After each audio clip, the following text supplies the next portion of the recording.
Good afternoon, everybody. It's your boy Brian with American Auto, and today we get to start working on. Posted a short to show you what it is. The little blue guy, the Smurf mobile.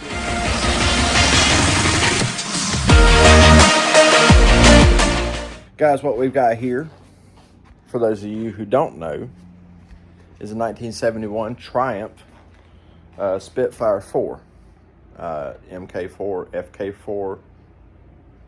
It's got numbers. Anyway, and I've squeezed in and out of this thing. Now, we've got several things we've got to work on mechanically before I can start doing anything on the body. Mechanically, we've got to work on that carburetor on it because it kind of leaks down a little bit.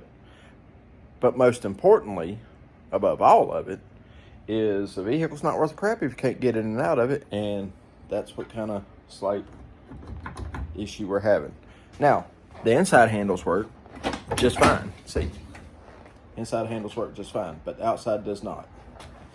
And I've got to adjust this door because if you look back here and on the front, which I've already got these bolts out, but if you look up here, you can see where it's been hitting, and even up here. Yeah, we're gonna fix all this. So, come along as we do this, or as I do this, and watch as we start a new business venture, me and my buddy.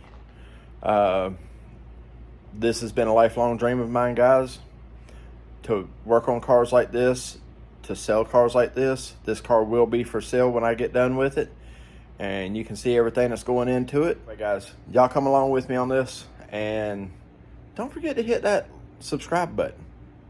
Hit that bell notification so you know when the next video uploads. And that way y'all can go with us when we go pick these cars up. This is something we're just now starting. I'd love to share it with you guys. Alrighty, so we have a door handle with locking mechanism taken out of the car. I didn't put you guys in there to show you because it's such a tight squeeze in there, if you can't imagine, on this little video car. Is simply take these two nuts off, and that little cup that's in the seat right there is what holds it. Anyway, so I'm looking at it to see what the issue is. That's facing the wrong way. That goes that way. This, as you can tell, that straight cotter key wasn't even hooked up to anything. But the biggest problem is, if you look at this end, come on, focus. See that end? There's supposed to be an eyelet around that. Everything in here is super old, super stiff. This bar right here is bent like that. You can see it that way. It's not supposed to be bent. So from what I can gather, that's your locking mechanism. And so when you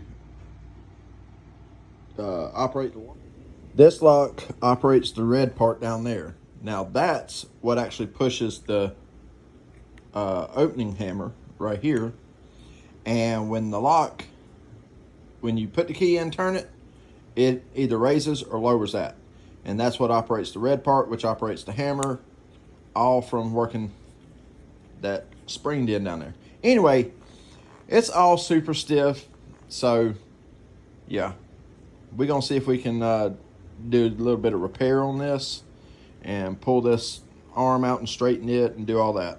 So hang tight, guys. Alrighty, so where I left off last night was working on this door handle mechanism, and I've got it put together. The locking mechanism's working flawlessly now, and what I wound up having to do here was put a little flat washer. Come on, focus.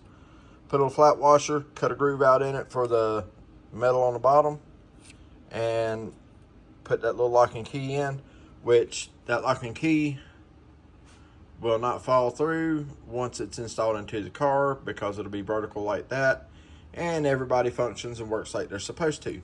So now we're going to see if we can get this into the car. Yeah, so let's see if we can do that. All right, everybody. Look at my arm for a second. So we already got the other side door handle back on, and unfortunately my mods to repair it did not work. This is the one off the passenger side. Now what's funny about this, as I walk around the car to the table, is I don't understand why my mods didn't work. Because the whole thing, no, is because the little red guy down there keeps getting bound crooked in that one. So, I don't know what to do to make that red guy that's supposed to slide back and forth like this keep from going, hey. I don't know. This one, if you notice, that bar is not bent, so I don't have to take it apart and straighten that. But I mean, it makes sense because driver's side door gets used 100 times to this one's 1, pretty much. So all we're going to do with this guy is oil it up, make the locking mechanism not sticky. Yeah, because that's super sticky. We're going to oil this one up, put it back in, and see if it works. It should. I don't see why it wouldn't. But yeah. And probably change these 2 bolts out. I don't like using them studs. I think we need to use bolts. I know in this door handle, it worked better. By the way, she got a little more shine on her now. I couldn't help it.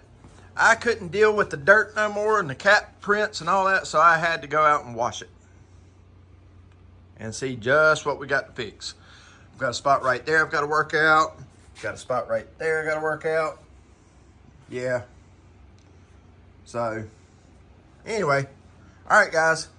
All right, guys. So, that's both side doors. Now I'm going to have to take this handle off one more time to see if I can't figure out something with it to make it work. But let me show you. I'll show you how good this thing's going right now. Here we are on this side here. Wouldn't open it all. Now we got simply open, and I won't even push it. Look at there. Perfect lineup. Just let it go. And we'll go to the driver's side now. And now granted, I still have to open it from the inside.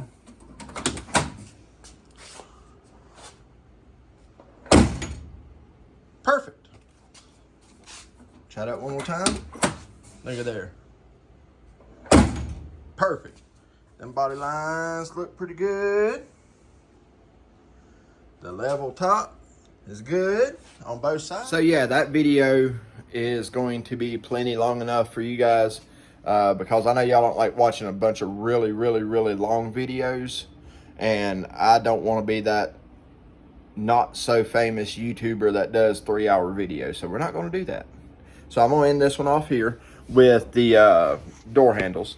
Next video that comes up on this car will be taking the carburetor off and making it work right, and more stuff from there on that car. So I hope you enjoyed watching it. Thank you for watching, for those of you who do. And hit that little icon so that way you know when the next video on the Triumph uploads. Like I said in the very beginning, this is going to be a 3 or 4 part series. We still got paint work to do and all kind of stuff. So yeah, definitely hit that like, subscribe, bell notification, share it with a friend, tell somebody. I woke up this morning to 282 subscribers. Come on, guys, let's get to the 300. Let's get to the 500. Let's get to the 1,000. It would be awesome to see how many people we reach out to. I love looking at the analytics to see how far, the different countries and stuff we reach. So that's pretty fun. But anyway, guys, so that's going to do it for this particular video, and I will see you guys on the next video, which will be on the 69 GMC. So yeah, hit the notifications, and I will see y'all guys shortly. Thanks. I almost forgot. Make sure you go over and check out Pole Barn Garage, Golden Rust or Bust, Outlaws Garage, Turlos Garage. Okay, go check them guys out, man. They got some awesome stuff. They've got some awesome videos. And Bubba Ayers as well. That's Ayers, I believe is how that's spelled. Go check out his. He's got a really awesome C10 that he's been building. Man, that thing's going to be a tire fryer 9000. But, so go check out them guys. and we will see you guys on the next one. Thanks again for watching.